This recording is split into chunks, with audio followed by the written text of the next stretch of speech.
बिस्मिल्लाहिर्रहमानिर्रहीम। सबसे पहली बात तो ये है कि कंपैरिजन अगर हम मुआवजना करें पुराने निज़ाम का और मॉडर्न दौर का, पुराने दौर में लोग बड़े कॉम्पिटेंट हुआ करते थे, टीचर्स भी और बच्चों में भी बड़ी डिवोशन थी। कोई ज़िंदगी का मकसद एक सेट कर लेते थे लोग। बेशक अवेयरनेस इतनी ज़्यादा नहीं थी लेकिन लोग बड़े कमिटेड थे, जिसका रिज़ल्ट ये है आज आप जितनी भी बड़ी पोस्टों पे अगर आप सर्वे करें तो वो उसी सिस्टम के तहत ही लोग बैठे हुए हैं।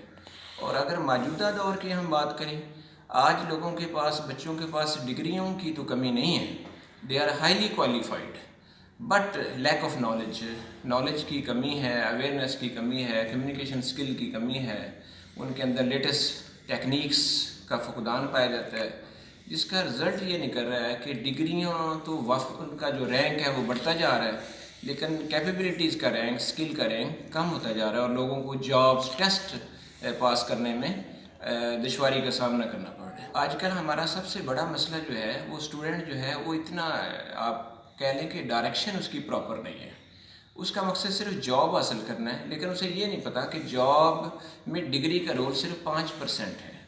बाकी जो कैपेबिलिटीज़ हैं वो आपकी सेल्फ क्रिएटेड है, आपकी डिवोशन है, आपकी कमिटमेंट है, आपकी वर्किंग है, प्रैक्टिकल एक्सपीरियंस है, आपका विजन है, तो ये सारे कॉन्फिडेंस है, ये सारी चीज़ें तो आपको मेहनत करने से और गाइडलाइन लेने से ही आती हैं। हमें ये चाहिए कि हम अपने निज़ाम तालीम को वक्त के मुताबिक ढालें।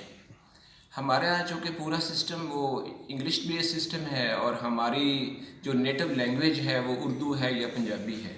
एक तो हमें इसमें प्रॉब्लम आ रहा है। दूसरा ये है कि हमारा नौजवान जो है वो जॉब ओरिएंटेड स्टूडेंट है, उसे फ्यूचर प्लानिंग प्रॉपर करनी चाहिए कि मैं अगर टीचर बन रहा हूँ तो क्यों बन रहा हूँ, डॉक्टर बन रहा हूँ तो क्यों बन रहा हूँ, क्या मेरे अंदर ये स्किल्स और मेरे अंदर ये डिवोशन मौजूद है, क्या मैं अंदर से भी ये काम कर सकता हूँ। तो जब नौजवान एक प्रॉपर अपना टारगेट सेट कर लेगा, जिसे हम गोल कहते हैं, हमें प्रॉपर अपना गोल सेट करना होगा, नौजवानों की काउंसलिंग करनी होगी कि कौन सा फील्ड उन्हें अडॉप्ट करना चाहिए और कौन सा नहीं करना चाहिए। ज़्यादातर स्टूडेंट फोकस्ड है जब कॉलेज में हमारे पास आते हैं, या वो मेडिकल की तरफ जाना चाहते हैं, इंजीनियरिंग की तरफ जाना चाहते हैं। तीसरा जो कमज़ोर बच्चे हैं उनके बारे में है कि वो आर्ट्स वाली लाइन पर चले जाएँ।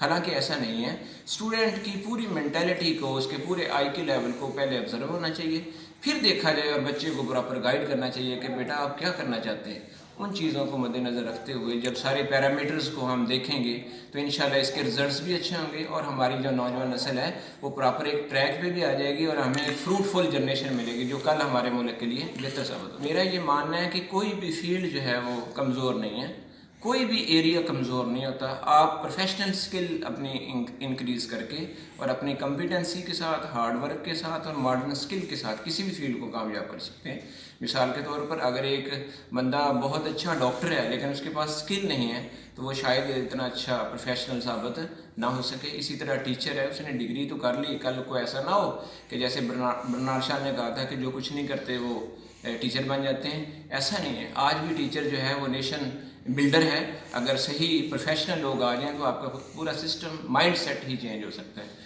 और इंशाल्लाह बहुत पॉजिटिव चेंज आ सकती है माशाल्लाह। प्राइवेट सेक्टर एक ब्लेसिंग है, मैं ये समझता हूँ। इसने एक रास्ता खोला है कि गवर्नमेंट सेक्टर भी अब थोड़ा सा दोबारा अपने आप को रिहेबिलिटेट, इसे हम कहते हैं, उसकी तरफ जा रहा है, अपने आप को दोबारा रीशेपिंग कर रहे हैं कि गवर्नमेंट सेक्टर के में माजरत के साथ ये तस्वर था, लोग बहुत कामिल और बड़े कॉम्पिटेंट लोग गवर्नमेंट सेक्टर में मौजूद हैं, लेकिन तासुर जो था वो ये था कि शायद प्रॉपर वहाँ पे वो सिस्टम नहीं है या काम नहीं। तो प्राइवेट सेक्टर ने एक रास्ता खोला है कंपटीशन का।